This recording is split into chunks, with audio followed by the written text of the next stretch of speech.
الله أكبر. الحمد لله رب العالمين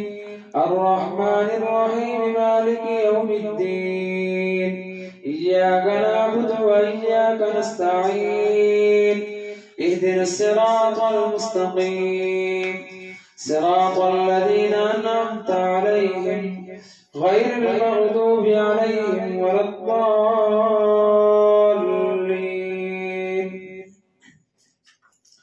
سل بني إسرائيل كم آتيناهم من آية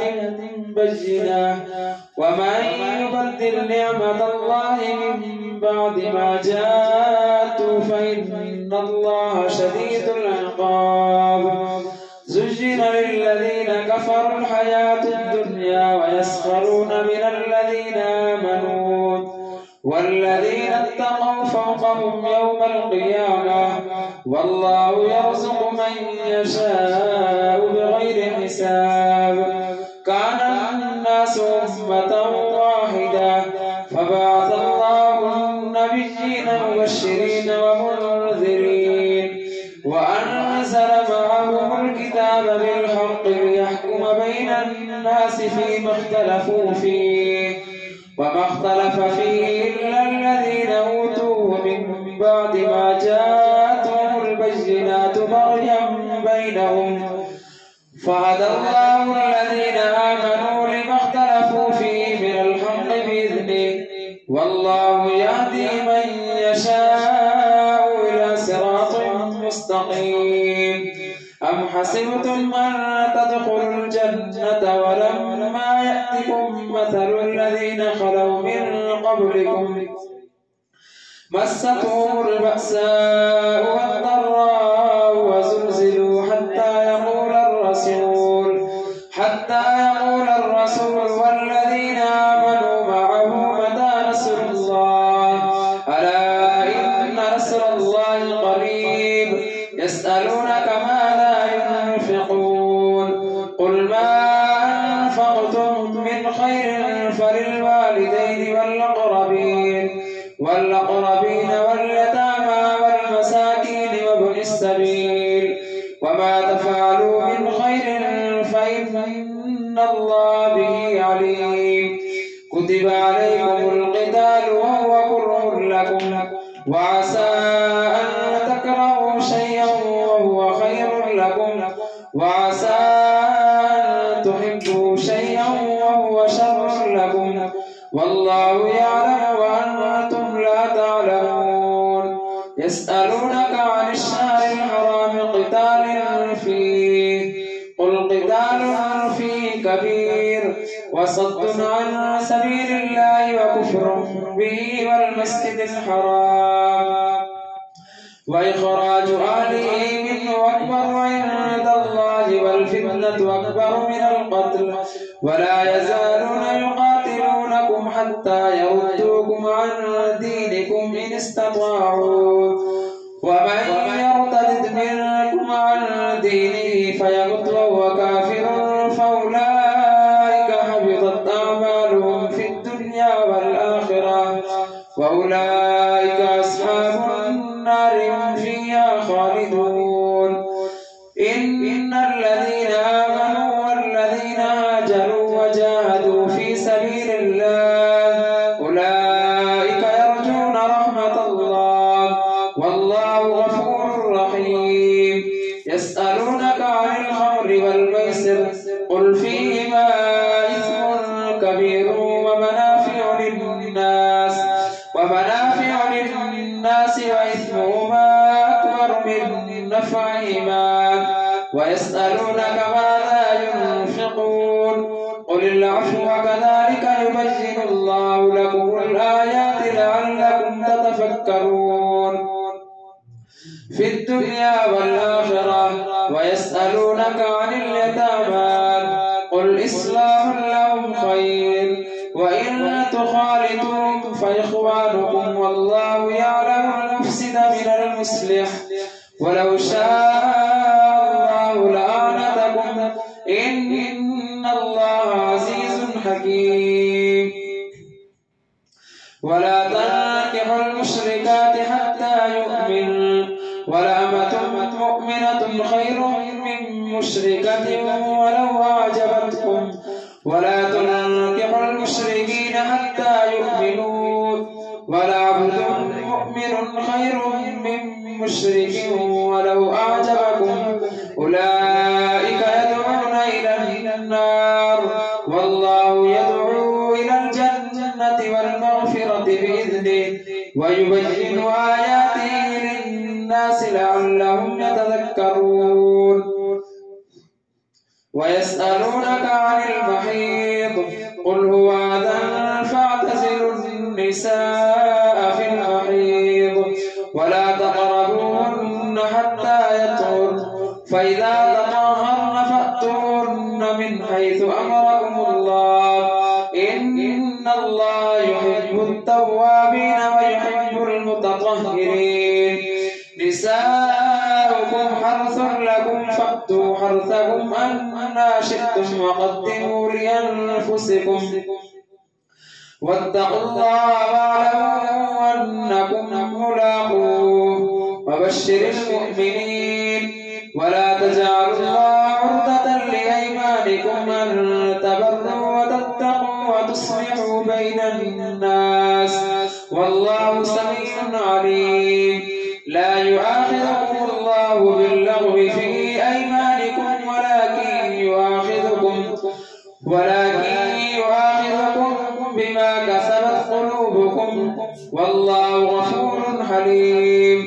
للذين يؤلون من نسائهم تربص 4 أشهر فإن فاءوا فإن الله غفور رحيم وإن عزموا الطلاق فإن الله سميع عليم والمطلقات يتربصن بأنفسهن 3 قروء ولا يحل لهن أن يكتمن ما خلق الله في أرحامهن إن كن يؤمن بالله واليوم الآخر وبعولتهن أحق بردهن في ذلك إن أرادوا إصلاحا ولهن مثل الذي عليهن بالمعروف وللرجال عليهن درجة والله عزيز حكيم الطلاق 2 فإمساك بمعروف أو تسريح بإحسان ولا يحل لكم أن تأخذوا مما آتيتموهن شيئا إلا أن يخافا ألا يقيما حدود الله فإن خفتم ألا يقيما حدود الله فلا جناح عليهما فيما افتدت به تلك حدود الله فلا تعتدوها ومن يتعد حدود الله فأولئك هم الظالمون فإن طلقا فلا تحل له من بعد حتى تنكح زوجا غيره فإن طلقا فلا جناح عليهما أن يتراجعا إن ظنا أن يقيما حدود الله وتلك حدود الله يبينها لقوم يعلمون وإذا طلقتم النساء فبلغن أجلهن فامسكوهن بمعروف أو سرحوهن بمعروف ولا تمسكوهن ضرارا لتعتدوا ومن يفعل ذلك فقد ظلم نفسه ولا تتخذوا آيات الله هزوا واذكروا نعمة الله عليكم وما أنزل عليكم من الكتاب والحكمة يعظكم به واتقوا الله واعلموا أن الله بكل شيء عليم الله أكبر سمع الله لمن حمده الله أكبر الله أكبر الله أكبر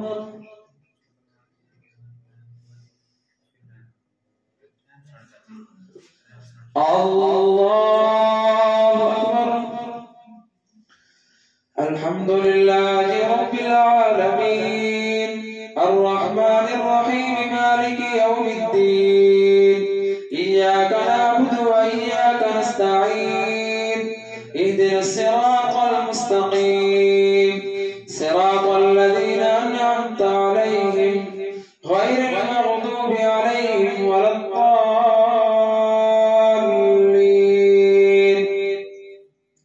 وإذا طلقتم النساء فبلغن أجلهن فلا تعذروهن أن ينكحن أزواجهن إذا تراضوا بينهم بالمعروف ذلك يوعظ به من كان منكم يؤمن بالله واليوم الآخر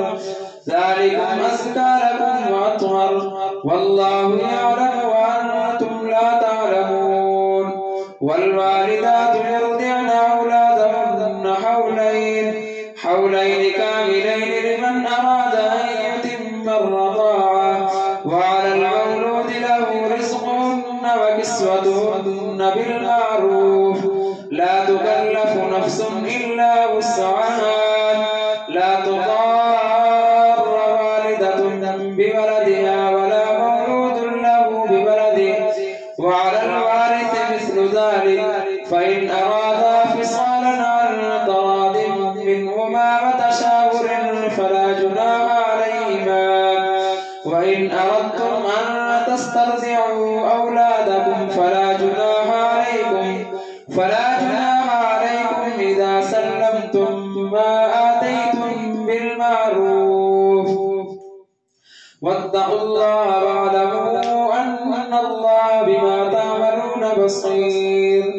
والذين يتوفون منكم ويذرون أزواجا يتربصن بأنفسهن 4 أشهر وعشرا فإذا بلغن أجلهن فلا جناح عليكم فيما فعلن في أنفسهن بالمعروف والله بما تعملون خبير. ولا جناح عليكم فيما عرضتم به من خطبة النساء أو أكننتم في أنفسكم علم الله أنكم ستذكرونهن ولكن لا تواعدوهن سرا إلا أن تقولوا قولا معروفا ولا تعزموا عقدة النكاح حتى يبلغ الكتاب أجله واعلموا أن الله يعلم ما في أنفسكم فاحذرون واعلموا أن الله غفور حليم. لا جناح عليكم إن طلقتم النساء ما لم تمسوهن أو تفرضوا لهن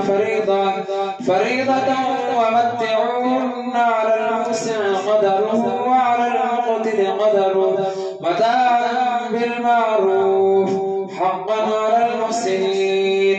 وإن طلقتموهن من قبل أن تمسوهن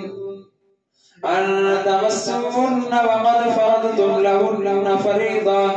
فريضة فنصف ما فرضتم إلا أن يعفون أو يعفو الذي بيده عقدة النكاح وأن تعفوا أقرب للتقوى ولا تنسوا الفضل بينكم إن الله بما تعملون بصير. حافظوا على الصلوات والصلاة الوسطى وقوموا لله قانتين. فإن خفتم فرجالا أو ركبانا فإذا أمنتم فاذكروا الله كما علمكم ما لم تكونوا تعلمون. والذين يتوفون منكم ويذرون أزواجا وصية لأزواجهم متاعا إلى الحول غير إخراج فإن خرجن فلا جناح عليكم فيما فعلن في أنفسهن من معروف والله عزيز حكيم. وللمطلقات متاع بالمعروف حقا على المتقين كذلك يبين الله لكم آياته لعلكم تعقلون ألم تر إلى الذين خرجوا من ديارهم وهم ألوف حذر الموت فقال لهم الله موتوا ثم أحياهم إن الله لذو فضل على الناس ولكن أكثر الناس لا يشكرون وقاتلوا في سبيل الله واعلموا أن الله سميع عليم من ذا الذي يقرض الله قرضا حسنا فيضاعفه له أضعافا كثيرة والله يقبض ويبسط وإليه ترجعون ألم تر إلى الملأ من بني إسرائيل من بعد موسى إذ قالوا لنبي له ابعث لنا ملكا نقاتل في سبيل الله قال هل عسيتم إن كتب عليكم القتال ألا تقاتلوا قالوا وما لنا ألا نقاتل في سبيل الله وقد أخرجنا من ديارنا وأبنائنا فلما كتب عليهم القتال تولوا إلا قليلا منهم والله عليم بالظالمين وقال لهم نبيهم إن الله قد بعث لكم طالوت ملكا قالوا أنى يكون له الملك علينا ونحن أحق بالملك منه ولم يؤت سعة من المال قال إن الله اصطفاه عليكم وزاده بسطة في العلم والجسم والله يؤتي ملكه من يشاء والله واسع عليم وقال لهم نبيهم إن آية ملكه أن يأتيكم التابوت فيه سكينة من ربكم وبقية مما ترك آل موسى وآل هارون تحمله الملائكة إن في ذلك لآية لكم إن كنتم مؤمنين فلما فصل طالوت بالجنود قال إن الله مبتليكم بنار فمن شرب منه فليس مني ومن لم يطعمه فإنه مني إلا من اغترف غرفة بيده فشربوا منه إلا قليلا منهم فلما جاوزه هو والذين آمنوا معه قالوا لا طاقة لنا اليوم بجالوت وجنوده قال الذين يظنون أنهم ملاقو الله كم من فئة قليلة غلبت فئة كثيرة بإذن الله والله مع الصابرين ولما برزوا لجالوت وجنوده قالوا ربنا أفرغ علينا صبرا وثبت أقدامنا وانصرنا على القوم الكافرين فهزموهم بإذن الله وقتل داود جالوت وآتاه الله الملك والحكمة وعلمه مما يشاء ولولا دفع الله الناس بعضهم ببعض لفسدت الأرض ولكن الله ذو فضل على العالمين تلك آيات الله نتلوها عليك بالحق وإنك لمن المرسلين